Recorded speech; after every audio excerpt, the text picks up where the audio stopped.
Esse podcast é um oferecimento da ConnectWay, uma empresa que há 20 anos distribui tecnologias e soluções Huawei no Brasil.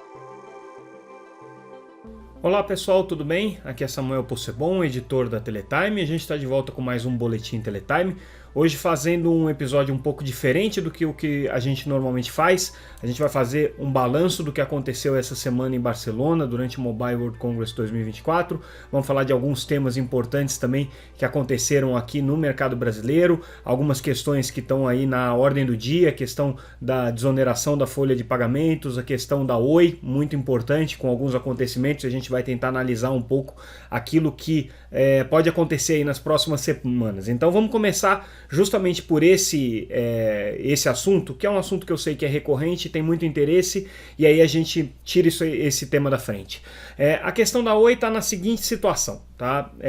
A gente precisa agora aguardar a conclusão do processo de consenso no Tribunal de Contas da União. Ele tem data já para acontecer, como a gente havia colocado anteriormente. A expectativa é que esse processo no Tribunal de Contas termine por volta do dia 20 de março, mais especificamente no dia 23 de março, e a expectativa é que quando esse assunto for concluído lá, a gente vai ter questionamento sobre para onde que vai o futuro da Oi, né? A gente sabe que nessa conciliação está em questão os bens reversíveis, está em questão as obrigações que a operadora tem como concessionária e que passariam a ser obrigações de autorizar, os compromissos aí de autorizada, tem as questões todas relacionadas às pendências financeiras que a Oi teria com a Anatel e também o contrário, né? Aquilo que a Oi está reivindicando na arbitragem que a Anatel teria em favor da Oi. Então tudo isso está na mesa, né? Mas ao mesmo tempo a gente tem a Assembleia Geral de Credores que vai acontecer agora no começo de março. A gente tem uma movimentação atípica nas ações da empresa, com uma sinalização de que talvez possa estar havendo um processo de tomada hostil, tomada de controle da operadora.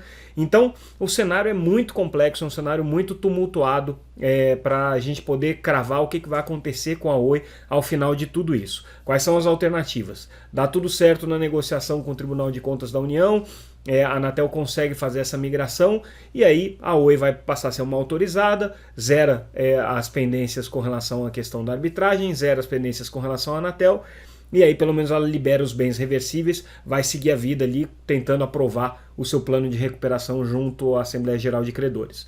A Anatel não consegue chegar no entendimento com a Oi no dia 23 de março, isso é uma possibilidade, isso é uma coisa que pode acontecer. Nesse caso, fica muito mais crítica a situação, porque a Oi vai ter que dar continuidade para o seu processo de arbitragem, vai ter que tentar conseguir ali os mais de 50 bilhões que ela alega que a União deve para a Oi. Obviamente isso não vai ser resolvido de uma hora para outra e certamente não vai ficar nesse valor, né? Alguma coisa entre 0 e 50 bilhões, mas exatamente quanto a gente não sabe. Lembrando que também a Anatel, do outro lado, diz para a Oi que a situação dela como concessionária, se ela for passar para autorizada, teria aí um valor de 20 bilhões de reais. Então é uma conta bem complexa de fazer.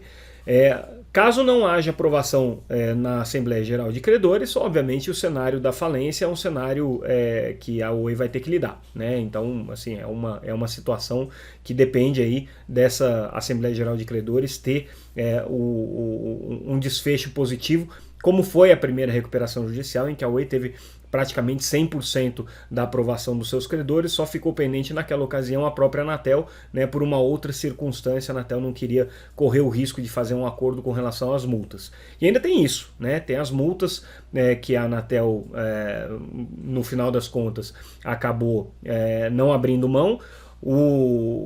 A Advocacia Geral da União e a Oi fizeram um acordo em 2023 para acertar o valor dessas multas. Elas ficaram aí na casa dos 7 bilhões de reais, 9 bilhões na verdade, se contar o que já foi depositado em juízo, e agora a Oi está tentando renegociar isso com a AGU novamente. Pouco provável que ela consiga, sim, o cenário é bastante incerto nesse aspecto, mas é difícil que a AGU concorde com uma outra renegociação depois de já ter cortado mais de 50% daquela dívida originalmente. Então, tudo isso coloca a Oi numa situação complicada. A questão da tomada hostil depende, obviamente, da Anatel, depende do interesse da Anatel, e aí, no limite, caso haja falência da operadora, caso haja a inviabilidade da continuidade do funcionamento da empresa, o que a Oi vai ter que fazer é entregar os pontos, né? E aí, muito provavelmente, a Anatel vai determinar uma intervenção na empresa. Por que o cenário da intervenção é muito ruim para o governo? Tá? Para a Oi, ela passaria a ser administrada pela União, mas no caso especificamente do governo é muito ruim porque o governo vai ter que assumir todas as responsabilidades e todos os deveres que a Oi tem hoje, o que é muita coisa. Vai ter que atender posto de saúde, vai ter que atender escola, vai ter que atender posto da polícia, bombeiro, vai ter que dar garantia de serviço de telefonia fixa para empresas e pessoas, vai ter que atender orelhão, vai ter que atender, enfim, tudo aquilo que a Oi tem que fazer hoje, né, a União vai ter que fazer tendo estrutura nenhuma e a Oi tendo recurso nenhum para que aquilo possa ser viabilizado. Então vai ficar muito difícil. E aí, talvez a única alternativa seja o governo jogar os pontos e desenquadrar o serviço de telefonia fixa da categoria de serviço prestado em regime público, né? E aí ele não teria mais essa responsabilidade, não teria mais que assumir essa responsabilidade, mas a gente sabe que a telefonia fixa ainda tem um papel muito importante, principalmente para o atendimento aí desses locais e atores aí de interesse público, né, como são policiais, como são bombeiros, né, serviço de proteção à vida, enfim, tem uma série de serviços aí que estão pendurados em cima do serviço de telefonia fixa. Então, muito complexa a situação da Oi, a gente está aguardando aí para fechar no final do dia a informação sobre se a Anatel, sobre se a Oi concorda ou não com o adiamento da Assembleia Geral de Credores. É um pedido que a Anatel fez, né? Mas não é fácil esse adiamento também porque a Oi tem os seus outros compromissos do outro lado e tem a sua própria situação de recuperação judicial que impõe um cronograma bastante apertado e que não gira só em torno da Anatel, gira em torno da negociação com todos os outros credores. Então, esse é o assunto Oi. Assunto desoneração da folha de pagamento. Essa semana o presidente Lula revogou, né, alguns dispositivos da medida provisória de reoneração, porque depois das pressões dos diferentes setores aí se entendeu que seria politicamente adequado que o governo voltasse atrás. O governo deu um passo atrás e mandou as suas propostas na forma de projeto de lei, só que o governo manteve exatamente aquilo que ele estava pretendendo na medida provisória, ou seja, ele faz um processo de reoneração paulatina já a partir de agora, e aí os setores que são afetados, e aí no setor de telecomunicações especificamente a FENINFRA tem batido muito nisso, não se quer que isso aconteça antes de 2027, entendendo que a lei que propôs a desoneração de folha de pagamentos garante, assegura até 2027 esse benefício. Então os setores estão muito críticos a qualquer mudança que aconteça antes desse momento, antes desse marco aí de 2027, que é o marco aí que foi estabelecido pelo Congresso Nacional e que agora o governo está tentando puxar para um pouco antes. Essa briga aí continua bastante intensa.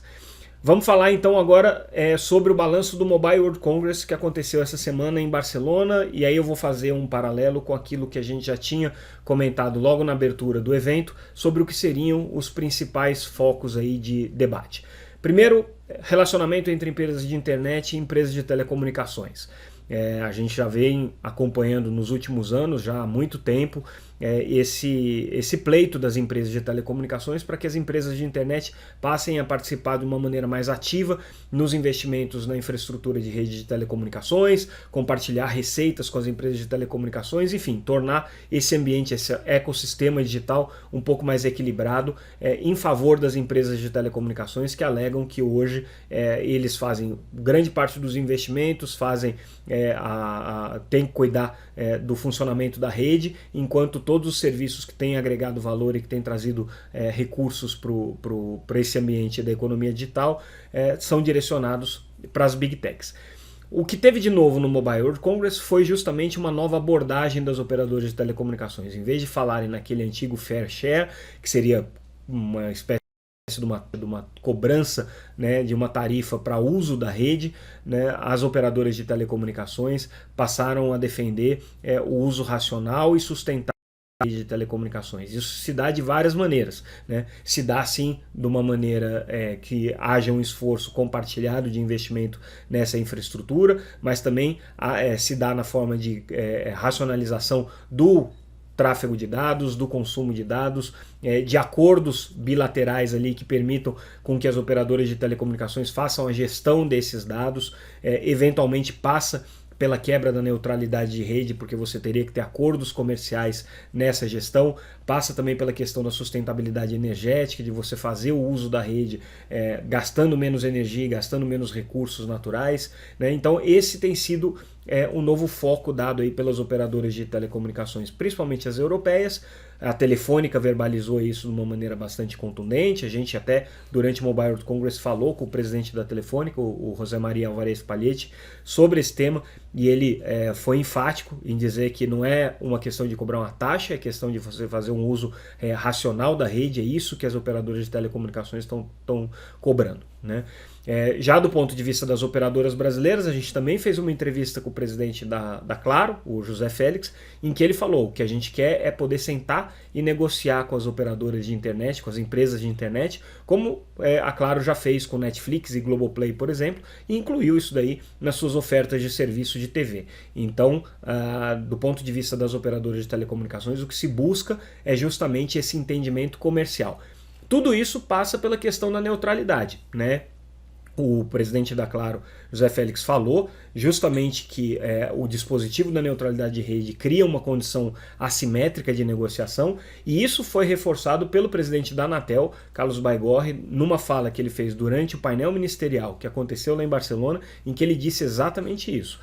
O Marco Civil da Internet, quando estabeleceu o mecanismo da neutralidade de rede, criou uma situação de desvantagem na negociação entre empresas de telecom e entre empresas de internet. Criou um privilégio para as empresas de internet nessa mesa de negociação, que na verdade não pode nem acontecer, né? A neutralidade de rede impede que haja qualquer tipo de acordo ou negociação entre empresas de telecomunicações e empresas de internet no que diz respeito ao tráfego de dados.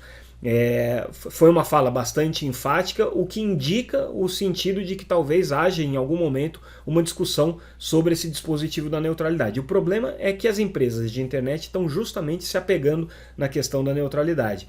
A Aliança pela Internet Aberta, a AIA, que é representada pelo ex-deputado Alessandro Molon, diz sempre com muita ênfase de que a cobrança de uma taxa pela internet seria uma quebra de neutralidade de rede, né? E o Molon foi um dos grandes defensores na época de votação e discussão do Marco Civil da Internet, foi um dos grandes defensores do mecanismo da neutralidade. De qualquer maneira, esse debate já começou a render pelo menos indicativos aí de desdobramentos legislativos aqui para o Brasil.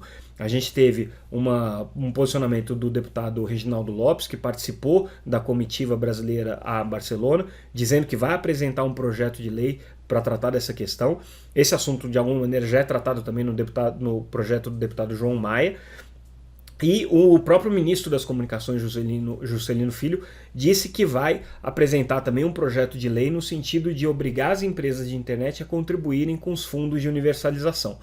Essa é um encaminhamento não consensual dentro do setor, o governo quer isso, a própria Anatel defende que as Big Techs contribuam, por exemplo, com o FUST, mas as de telecomunicações não querem que isso aconteça. Eles entendem que eu estou falando das grandes, tá? Que se isso acontecer, é muito provável que esses recursos acabem no tesouro e que você não mude nada na situação de assimetria competitiva que existiria hoje.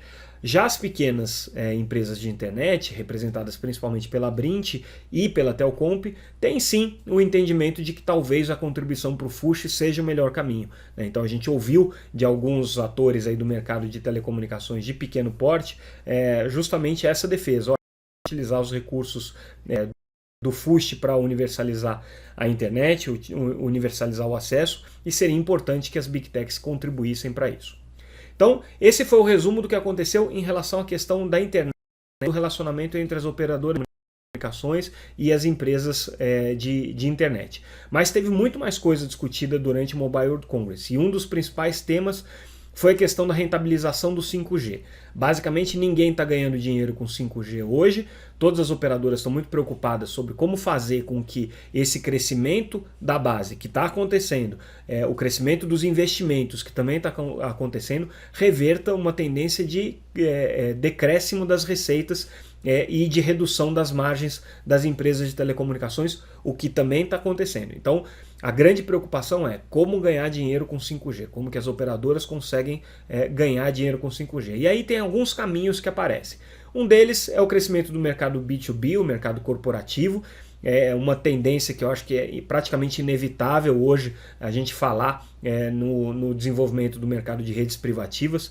Para vocês terem uma ideia, mais de 60% do público do Mobile World Congress, que congregou 101 mil pessoas, segundo o fechamento deles apresentado ontem, mais de 60% desse público já vem de outros setores que não do setor de telecomunicações, então são empresas que estão interessadas em entender como que podem ganhar dinheiro com conectividade, com telecomunicações. Um outro caminho, que é o caminho que as operadoras estão abraçando de uma maneira muito enfática e parece que ganhou um momento bastante relevante aí de um ano para cá, quando a ideia foi lançada, é o caminho do Open Gateway, ou você conseguir criar um protocolo e um padrão de compartilhamento de APIs, que são interfaces de aplicativos, né, para que as diferentes redes das operadoras de telecomunicações possam utilizar as mesmas soluções tecnológicas desenvolvidas por empresas digitais que vão utilizar os atributos da rede das operadoras de telecomunicações para desenvolver novos serviços. São como se fossem softwares que conseguem entender o que tem de informação na rede de telecomunicações, como trabalhar aquelas informações das redes de telecomunicações e a partir daí você gerar novas oportunidades de receita. Por exemplo, mecanismos ali de autenticação de usuários, mecanismos de segurança, mecanismos de contagem de usuários, onde que estão esses usuários e a quantidade de pessoas penduradas na rede num determinado local, deslocamento dos usuários, tudo isso são informações que estão na rede de telecomunicações que podem ser exploradas por diferentes aplicações digitais e isso agregaria valor, né? Uma empresa que, por exemplo, está apostando muito nisso é a Ericsson, que já comprou a Vonage há alguns anos atrás, fez um investimento muito grande e está hoje com essa bandeira das APIs de rede como uma das suas principais estratégias. O outro caminho é o caminho da evolução das redes de 5G, seja para o 5G Advanced, né, ou seja para o 5.5G, o que envolveria mais capacidade para atender justamente o mercado corporativo. Essa é a grande aposta, por exemplo, da Huawei, né? A Huawei tem hoje trabalhado na linha de convencer as operadoras de telecomunicações de que essa migração é possível, ela não custa mais e ela vai trazer muitos benefícios de utilização da infraestrutura de 5G que vão abrir principalmente caminho aí no mercado corporativo, né?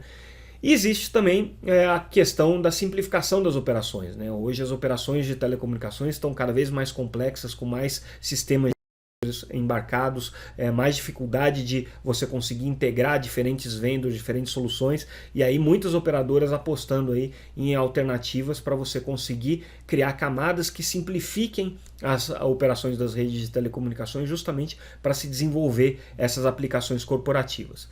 E aí onde a gente entra com talvez o grande tema aí do evento desse ano, que foi a inteligência artificial. Todos os stands colocavam inteligência artificial, colocavam que os equipamentos tinham inteligência artificial, a gente via aquilo espalhado em tudo que é canto.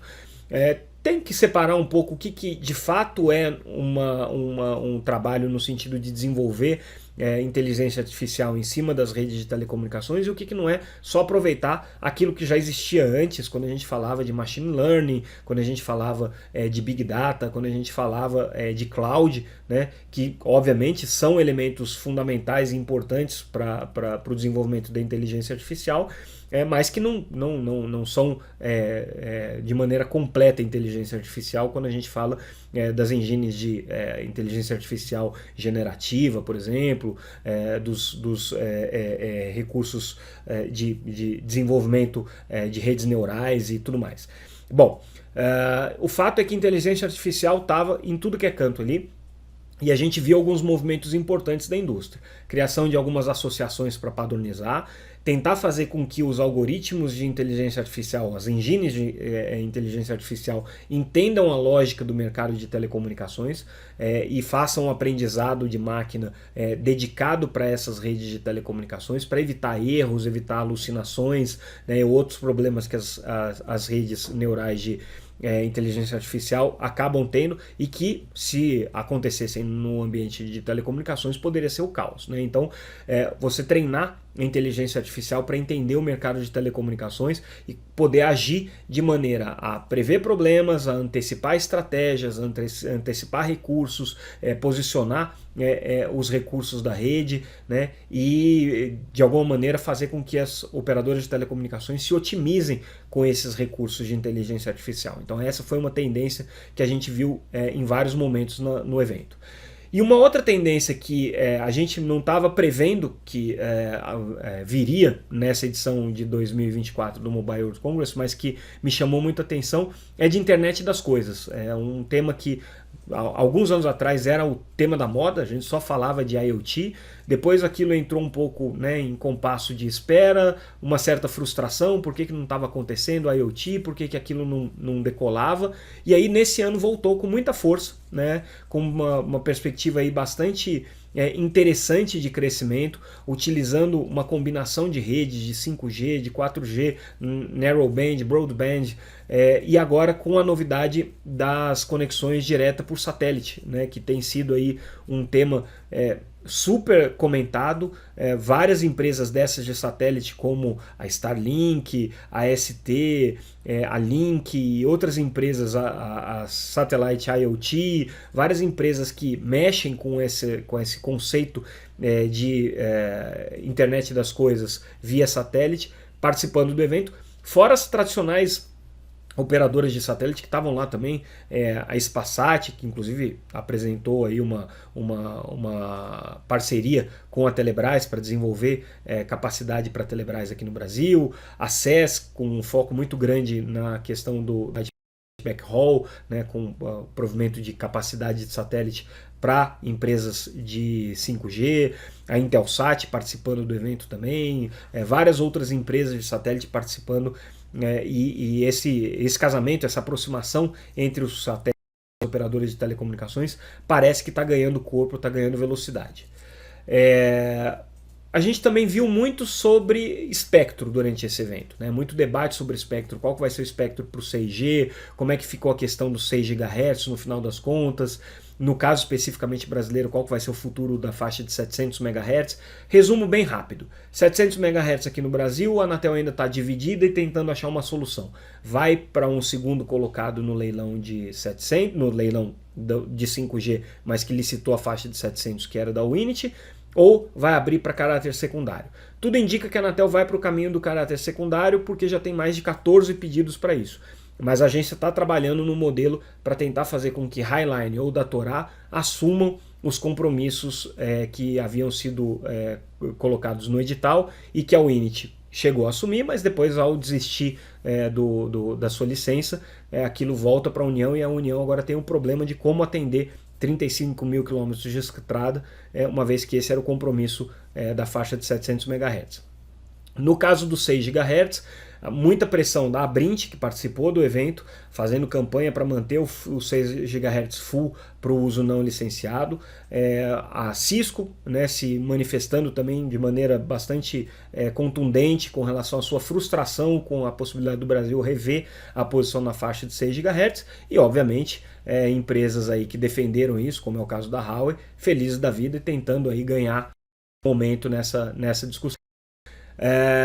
E por fim a gente fecha, né, com uma leitura geral do que foi o evento desse ano. A minha impressão é que o evento desse ano ele voltou para o patamar de 2019, pré-pandemia.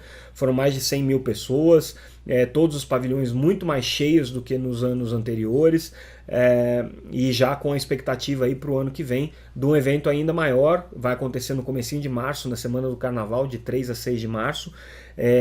Mas definitivamente o Mobile World Congress se consolidou como um evento não só da indústria de telecomunicações, mas como um evento de todos os setores que estão passando por transformação digital. Isso é muito positivo para as empresas de telecom, porque significa que elas ficam no meio do debate. É muito positivo para os fornecedores e para toda a cadeia que hoje orbita em torno do mundo da conectividade, porque o Mobile World Congress já era o evento de referência para esses setores e agora passa a ser para todos os setores que estão envolvidos com isso. E a gente vai continuar acompanhando aí esse evento a partir do próximo ano para entender se essas tendências que se colocaram nessa edição de 2024 vão persistir aí nos próximos anos e aquilo que na verdade era só bolha e a gente vai ver morrer. Mas tudo indica que o ano que vem vai ser um pouco mais disso, com um pouco mais de ênfase nas questões que signifiquem rentabilização para os operadores de telecomunicações. Essa é a expectativa aí, pelo menos, daqueles atores com os quais a gente conversou. O que vocês esperam para 2025?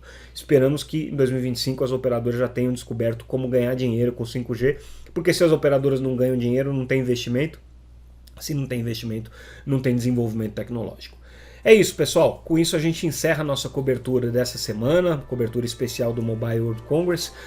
Eu agradeço mais uma vez a audiência de todos vocês, agradeço o patrocínio da ConnectWay, nossa patrocinadora, ao longo dessa semana e ao longo desses últimos meses aí fazendo esse podcast. E a semana que vem a gente volta com mais um Boletim Teletime, o principal e único podcast dedicado ao mercado de telecomunicações no Brasil, pela audiência de vocês. Até mais, pessoal. Tchau, tchau.